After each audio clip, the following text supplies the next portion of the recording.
Hi folks, I'm Sean McCormick and welcome to another Lightroom Tuesday video. This time we're going to look at creating a look for your final image using Lightroom's tone curve.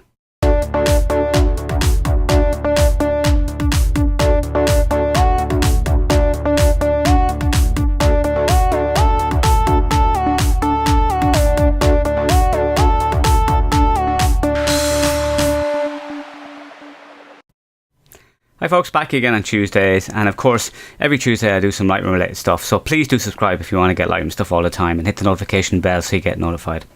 So here's an image I shot of Catherine. Some people will ask about the lighting because I've had a couple of people ask about lighting in the video. It's just shot with an Octabox and a Godox 360 off to the left and done in such a way to short lighter. I've done some videos about short lighting, so it's just similar stuff to what I do in studio but just done outside. So I balance the light with what's going on with the ambient. This is not shot with high-speed sync because the trigger I had with me, which was just the TT350, wouldn't actually fire high-speed sync. But it was dark enough that I was able to get a lower aperture. So I'm at f10, and so because I'm focused on her, the background is out of focus rather than focusing further in like you would for a landscape. So now what I'm going to do is we're going to go to the tone curve. Now normally the tone curve, it's this parametric curve. We're not using that. We're actually going using this linear curve here, or the point curve, which is set to linear currently. Somebody's messaging me there, so I'm just turning that off, and we're going to start off with a matte look. So to do that, we're going to pull up this left endpoint. And what that does is that decreases our blacks. If you go the other way, it'll make them stronger, just so you can see what the other way does. But now it's making the whole image lightened, and I don't want that. I only want kind of the bottom half to be lightened. So I'm going to pull this down to try and straighten it. So this part of the curve is a little bit straighter. And what I'm actually going to do is I'm actually going to push the highlights up slightly as well to give a slight bit more contrast. So that's nice there. And we can see what's going on by turning on and off that to see what's going on there.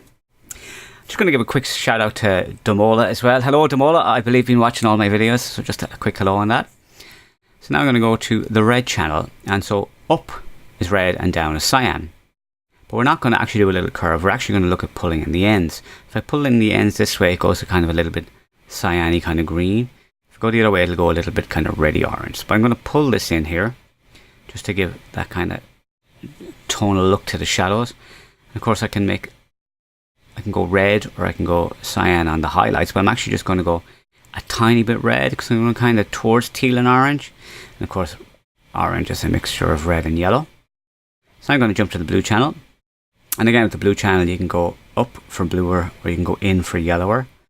Now, that looks a bit like Velvia, but I'm actually just going to add a tiny bit of blue. Cross-process Velvia. And then to get yellow, we come down here to get a little bit of yellow. So we kind of got a slight bit of a teal and orange look. Very subtle. Again, we can just turn this on and off. Alright, so, and we can save this here. So we got point curve now, says custom. We can come down here and go save. So we can call it YT for YouTube. So save.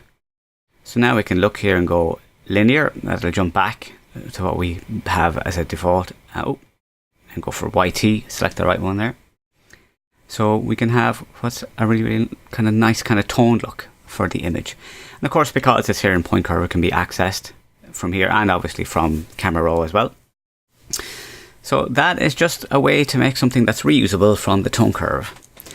So folks, again, subscribe if you haven't already because we do this stuff every Tuesday, and I'm starting to do more stuff on Fridays for photo stuff as well, getting back into that as well.